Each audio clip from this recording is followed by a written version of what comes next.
Hello students, welcome back. Students, class 10th का next lecture है ना। चलो, अभी हम लोगों ने लास्ट क्लास में क्या पढ़ा था बेटा? हम लोगों ने पढ़ा था कि जो रेजिस्टेंस होता है उसको इक्विवेलेंट रेजिस्टेंस बेसिकली कैसे निकालते हैं। और बेसिकली हमने क्या बात किया था? सीरीज और पैरेलल कॉम्बिनेशन पे बात किया था हम लोगों ने कि सीरीज पैरेलल होगा तो सीरीज कॉम्बिनेशन में क्या करते हो? r = r + r2 + r3 + r4 directly add करते हो। और पैरेलल कॉम्बिनेशन हो तो क्या करते हो? 1/r = क्या कर देते हो? 1/r1 + 1/r2 + 1/r3 + 1/r4 ऐसे करते जाते हो। ठीक है, आज जो है तुम्हारे लिए बहुत इंपॉर्टेंट लेक्चर है। और आज का जो लेक्चर है ये तुम्हारे एनटीएससी के लिए बहुत इंपॉर्टेंट है, तुम्हारे बोर्ड के लिए बहुत इंपॉर्टेंट है। इवन इफ 11-12 का जो प्री फाउंडेशन लेवल की अगर आप पढ़ाई कर रहे हैं, अगर आप नीट और मतलब आईटी और नीट के लिए अगर आप प्री फाउंडेशन लेवल पे अभी से प्रिपेयर होना चाहते हो तो ये लेक्चर तुम्हारे लिए बहुत ही इंपॉर्टेंट है। चलो, कुछ मेथड्स हम बताने जा रहे हैं। उन मेथड को, मेथड किस चीज का मेथड? मेथड है इक्विवेलेंट रेजिस्टेंस निकालने के लिए कुछ मेथड की हम आपसे बात करने जा रहे हैं। जरा ध्यान से समझिएगा। हम बेसिकली आपसे बात करने जा रहे हैं किसका? कॉम्बिनेशन ऑफ रेजिस्टेंस का। और कॉम्बिनेशन में भी देखो क्या, कॉम्बिनेशन में बेसिकली हम बात लास्ट क्लास में कर चुके हैं कि जो सीरीज होता है और जो पैरेलल होता है इसका दरअसल मतलब क्या होता है। हम क्या बात करेंगे जरा समझो।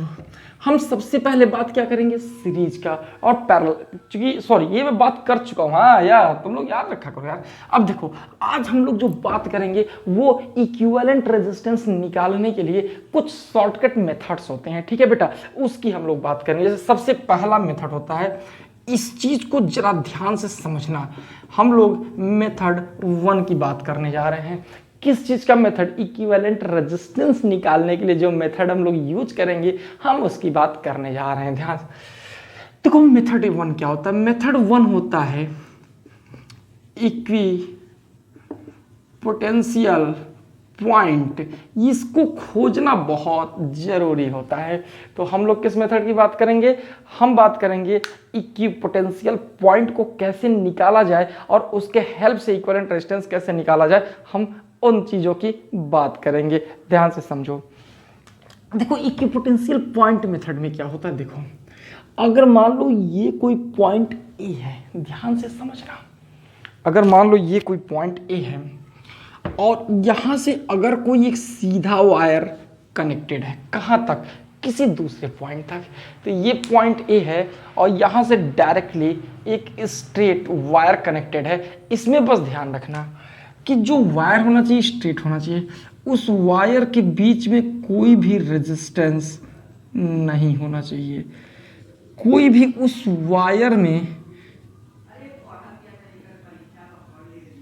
कोई ब्रेकिंग नहीं होना चाहिए।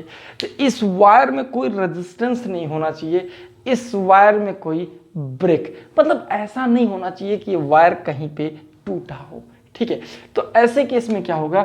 अगर ये पॉइंट ए होगा तो ए भी पॉइंट का नाम जो है क्या होगा?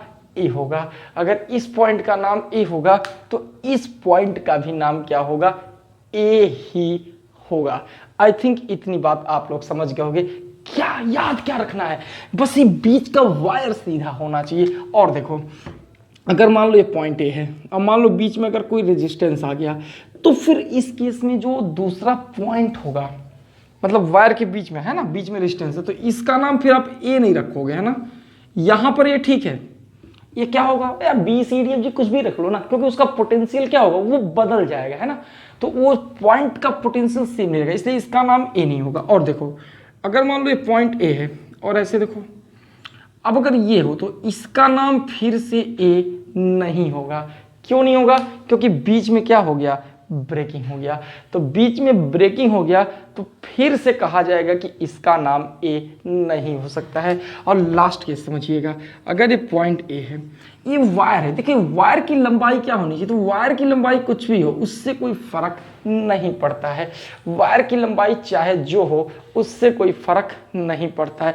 पर ध्यान रखिएगा, अगर इसका नाम ए है तो इसका भी नाम क्या होगा? ए ही होगा, क्योंकि इन दोनों पॉइंट का बेसिकली पोटेंशियल सेम है। पोटेंशियल कब सेम है? मैं बार बार कह रहा हूं कि जब बीच में कोई रेजिस्टेंस नहीं होगा, बीच में कोई ब्रेकिंग नहीं होगा, तो इन दोनों पॉइंट का पोटेंशियल सेम होगा। तो आप आराम से अगर इसका नाम ए रख लो तो इसका भी ए रखो, इसका नाम अगर ए रख लो तो इसका भी नेमिंग क्या रखो? ए ही रख दो। इसको खूब अच्छे से आप लोग समझ लीजिए। अब डायरेक्ट हम लोग चलते हैं इस पे न्यूमेरिकल सॉल्व करते हैं, ठीक है। मेथड समझ में आ गया होगा, सीधा वायर हो, बीच में कोई रेजिस्टेंस ब्रेकिंग ना हो, तो नेमिंग क्या करेंगे, सेम। क्यों नेमिंग सेम करेंगे, क्योंकि उनका जो पोटेंशियल है वो दरअसल सेम है। आगे देखो, इसके बाद जरा एक चीज समझना,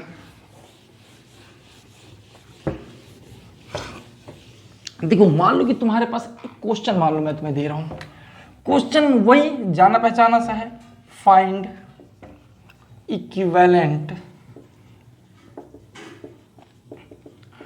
resistance between points A and B. ये तुम्हारे पास मान लो एक क्वेश्चन है, ठीक है, पुराना सा जाना पहचाना क्वेश्चन है, ठीक है, मतलब क्वेश्चन है, इसमें अब पार्ट करोगे ना, ए पार्ट देखो क्या है, बहुत अच्छे से समझना।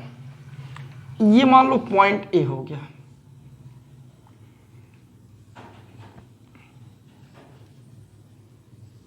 ये बी हो गया, तो मान लो कि जो प्रत्येक रेजिस्टेंस है वो कितने का है, वो है आपका 2 ओम का।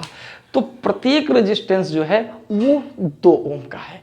अब जरा एक बात समझो, मान लो कि इधर से एक वायर कनेक्टेड है और एक वायर यहां से कनेक्टेड है। आपको क्या निकालना है, ए और बी के बीच में इक्विवेलेंट रेजिस्टेंस निकालना है। ध्यान से समझो कैसे निकलेगा। अगर यह ए पर होगा तो ए भी कहां होगा, ए पर ही होगा। मेरी बात समझ लो, अगर यह ए पे होगा तो ए भी ए पे होगा, इसमें तो कोई पूछना ही नहीं है।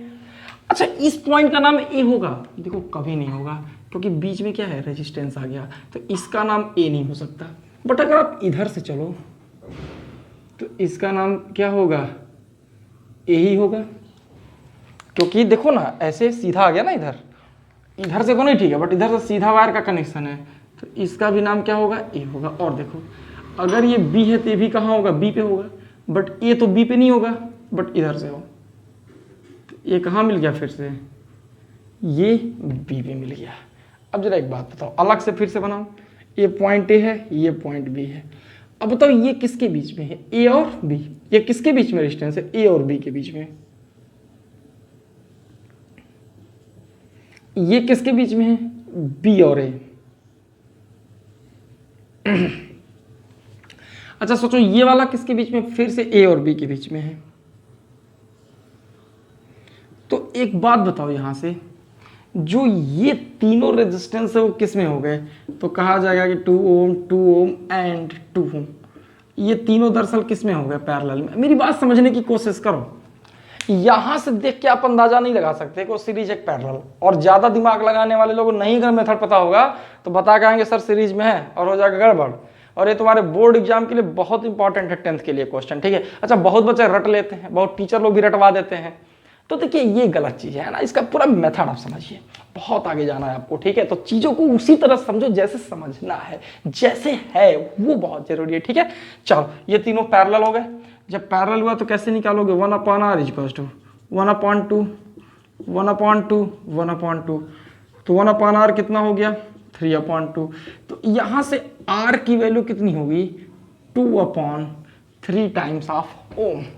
तो जो रेजिस्टेंस आया वो कितना हो गया, ये हो गया 2/3 ओम। कब आया, अगर 3 रेजिस्टेंस, अब देखो इसको यहां बनाया ना, इसको यहां बना दिया, इसलिए कितना हो गया, 2/3 ओम हो गया। तो आशा करते हैं ये चीज आप लोगों को समझ में आ गया होगा, डेफिनेटली आ गया होगा, ठीक है। चलो इस पर नेक्स्ट क्वेश्चन करते हैं। देखो अगर मान लो इसका नेक्स्ट क्वेश्चन अगर देखा जाए तो क्या होगा, जरा समझो। इसके बी पार्ट पे चलते हैं। अगर मान लो कि इस तरह से है चीजें,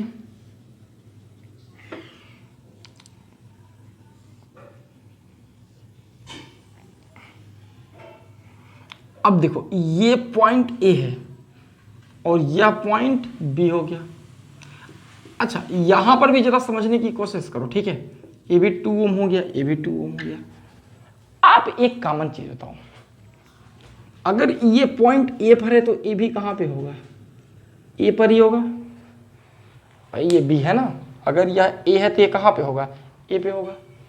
उसी तरीके से अगर चलोगे, अगर यह ए पर है तो ए भी कहां पे होगा, ए पर ही होगा। समझ में आ रही बात?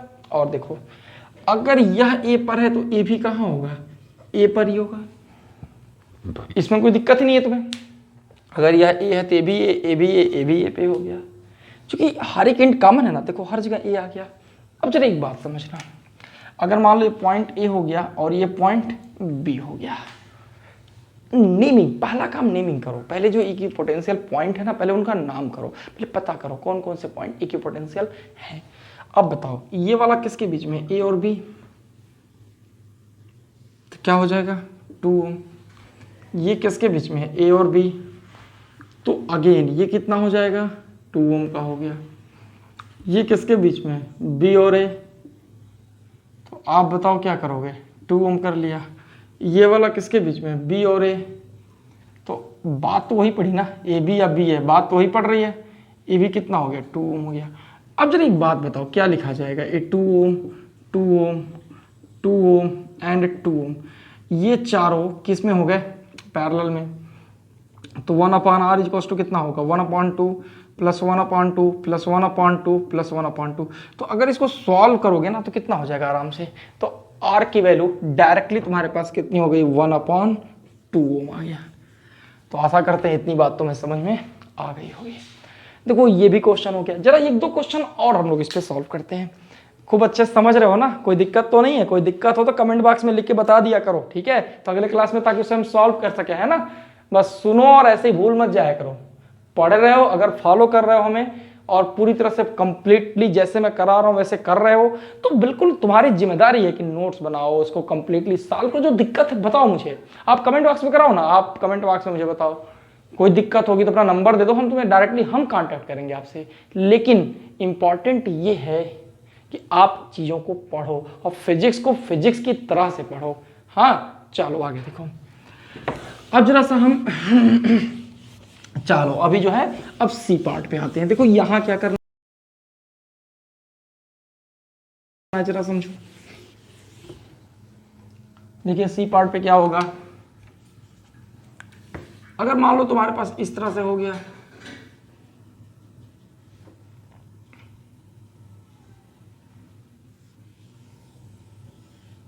देखो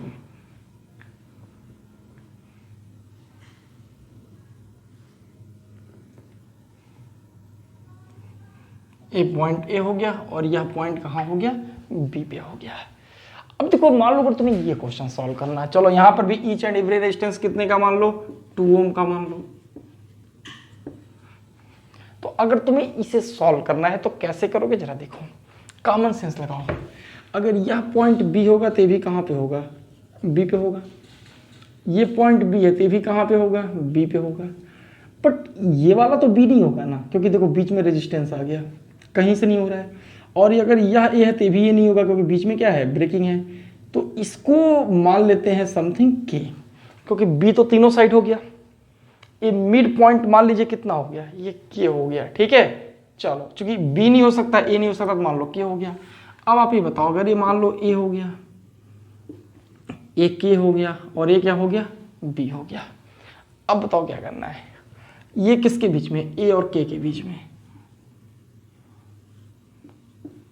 कितना हो गया 2 ओम का। ये वाला किसके बीच में है, बी और के बीच में कितना हो गया 2 ओम। ये वाला किसके बीच में, के और बी के बीच में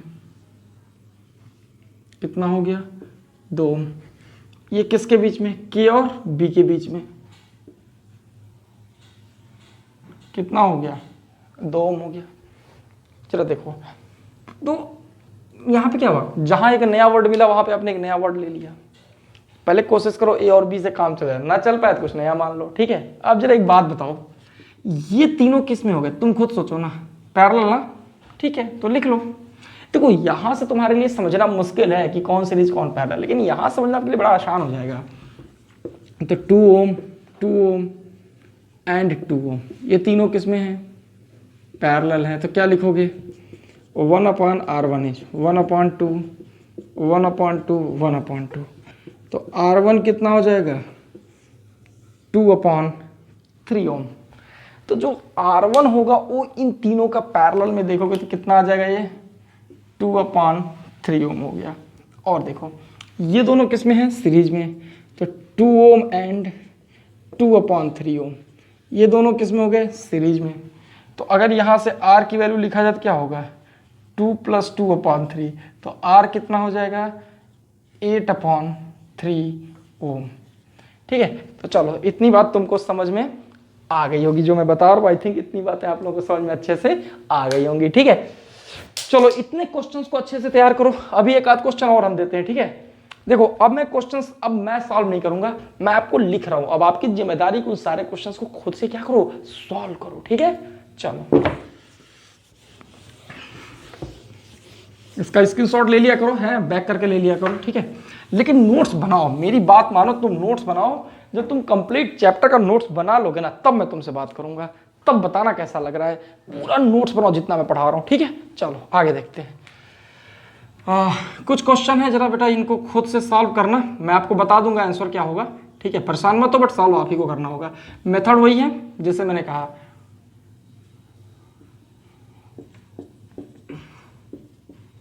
देखो इसका जो आंसर आएगा वो होगा 2/3 ओम। ठीक है, और देखो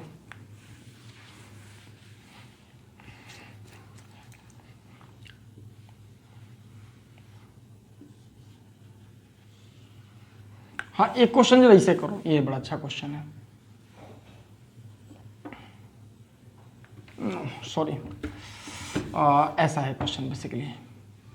ये क्वेश्चन जानते हो आया हुआ है जेईई मेंस, तुम्हारे आईटी नीट में है ना, सॉरी आईटी मेंस में क्वेश्चन आया हुआ है। पहले IEEE नाम से होता था, तो उसमें क्वेश्चन पूछा गया। ठीक है, बट इसको तुम इसी मेथड से आराम से सॉल्व कर सकते हो।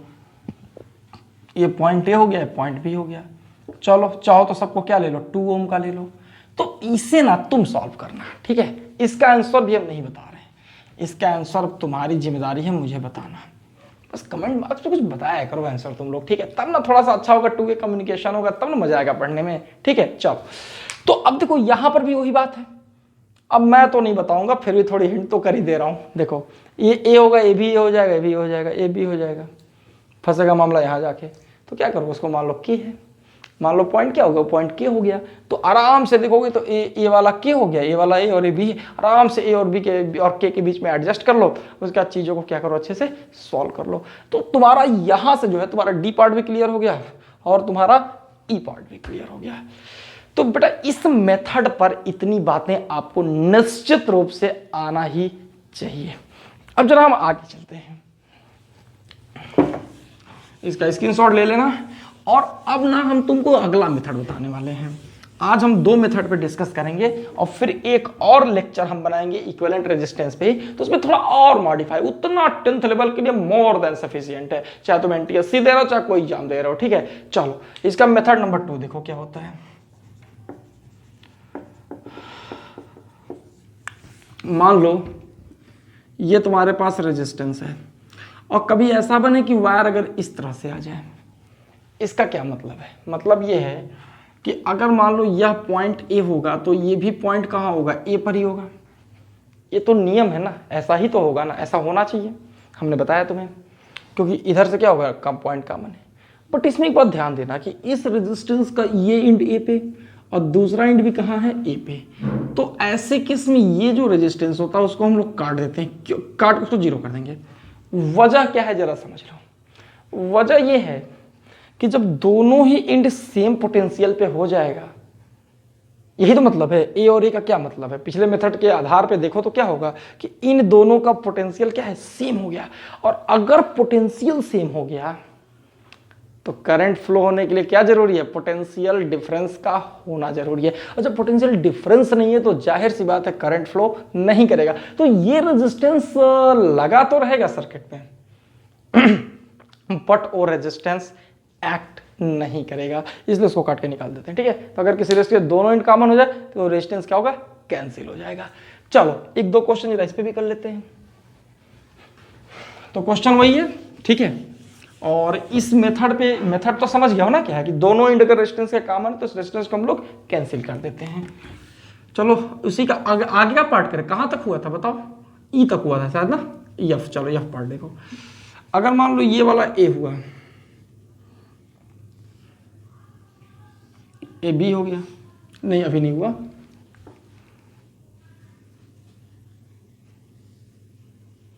मान लो पॉइंट बी हो गया। अब देखो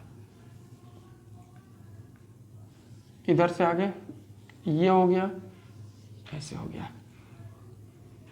जो प्रत्येक है वो कितने का है, 2 ओम का है। अब जरा एक बात बताओ, यहां पर क्या होगा, अगर ये इंड अगर बी पर है तो ये भी बी पे होगा, और ये भी इंड कहाँ होगा, बी पे, ये सब बी होगा। इधर से आ जाओ तो ये भी बी पे मिलेगा तुम्हें, ठीक है। इधर से हो ए होगा, इधर से जाओ ए वाला भी कहाँ होगा, ए पे होगा। तो अगर इस कंप्लीट सिस्टम को समझो तो तुम्हें क्या समझ में आएगा कि जो ये रेजिस्टेंस है इसका एक एंड बी पे है और दूसरा एंड भी बी पे है, तो ये रेजिस्टेंस क्या होगा, कैंसिल हो जाएगा। क्यों होगा, क्योंकि दोनों ही एंड क्या हो गया, सेम पोटेंशियल पे। तो ऐसे केस में ये रेजिस्टेंस को एक्ट नहीं करेगा। अब जरा एक बात बताओ, मान लो यहाँ पॉइंट ए हो गया, यहाँ पॉइंट बी हो गया। अब ये किसके बीच में, ए और बी के बीच में है, कितना हो गया, 2 ओम हो गया। ये किसके बीच में, बी और ए के बीच में है, कितना हो गया, 2 ओम। और ये किसके बीच में, ए और बी के बीच में है, फिर से कितना हो गया, 2 ओम हो गया। तो अब यहां से क्या कहोगे कि जो ये तीनों रेजिस्टेंस हैं, ये तीनों किस में होगा, पैरेलल होगा, और ये क्या होगा, ये कैंसिल हो चुका है। तो ये चीज तुम्हें आना चाहिए कि कभी अगर सीधा वायर देखो तो ये पूरी मेथड तुम्हें पता होनी चाहिए, और आई थिंक तुम्हें इतना पता भी है। तो यहां से क्या हो गया, 2 ओम 2 ओम एंड 2 ओम, ये तीनों किस में हो गए, पैरेलल हो गए। तो क्या लिखोगे, 1/r इज इक्वल टू 1/2 1/2 1/2। तो r की वैल्यू कितनी हो जाएगी, 2/3 ओम हो गया। तो आई थिंक इतनी बात तुमको समझ में आ गई होगी। और क्यों कैंसिल हुआ समझ रहे हो ना, बस वही मेन था यहाँ पे। एक क्वेश्चन और कर लो,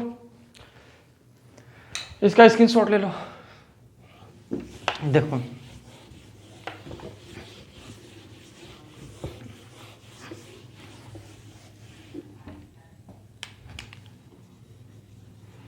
अगर मान लो ऐसा हो, ये पॉइंट ए हो गया,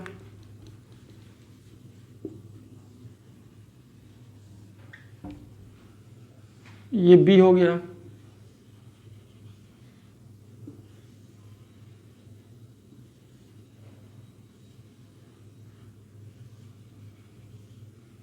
चलो मान लो प्रत्येक रेजिस्टेंस कितने का है, 2 ओम का है।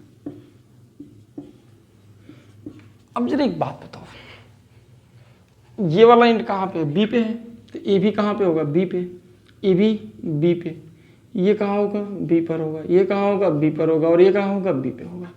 अब देखो आगे एक चीज समझो, ये इधर आ गया तो ये भी बी पे है, बीच में एक बार यही सारा गेम गड़बड़ किया है। देखो अगर तुम लोग ध्यान से नहीं देखोगे ना तो क्या लिख के आएंगे आप लोग, कहेंगे कि ये सब पैरेलल हैं, ये दोनों सीरीज हैं। ऐसा तो होना नहीं था। तो समझो ये बी है तो ये भी बी होगा, ये भी क्या होगा, बी होगा, ये भी बी पे, और ये भी बी पे होगा, और ये भी बी पे होगा। अब जरा सोचो, ये भी कैंसिल, ये भी कैंसिल, ये भी कैंसिल, ये भी कैंसिल, क्योंकि सारे रेजिस्टेंस के दोनों एंड कॉमन हो गए। तो यहाँ से मेन रेजिस्टेंस कितना हो गया, ये कितना हो गया, 2 ओम का हो गया। तो आशा करते हैं कि इतनी बात आप लोगों को समझ में आ गई होगी। ठीक है, ये रेजिस्टेंस समझ में आ रहा ना, क्योंकि सब कैंसिल हो गया, एक ही बचा, इसलिए आंसर हो जाएगा। देखो जितना पढ़ा रहे हैं बेटा, अगर फॉलो कर रहे हो हमें, और प्लीज जितना मैं कह रहा हूँ उतना ही करो, एकदम उसकी इधर उधर ना पढ़ो। बस 4 महीना मेरे अकॉर्डिंग तुम लोग चीज़ों को फॉलो कर लो, तुम्हारी मैक्सिमम चीज़ें तुम्हें एकदम अच्छे से तैयार हो जाएंगी। ठीक है, चलो अगर वीडियो अच्छा लगा तो इसको शेयर भी करो यार, अपने फ्रेंड्स को भी बताओ ना, ताकि वो भी इनसे बेनिफिट ले सकें। ठीक है, चलो और फिर ठीक है, नेक्स्ट क्लास में आते हैं। तो रेजिस्टेंस पे जो और भी इक्विवेलेंट रेजिस्टेंस के 2 मेथड और मैं आपको बता दूंगा, व्हीटस्टोन बता दूंगा। ठीक है, चलो बड़ा इंपॉर्टेंट होता है, और भी 2 मेथड्स है, उस पर भी हम लोग बातचीत कर लेंगे। चलो इतना अच्छे से पढ़ो, चलो ठीक है, थैंक यू, बाय।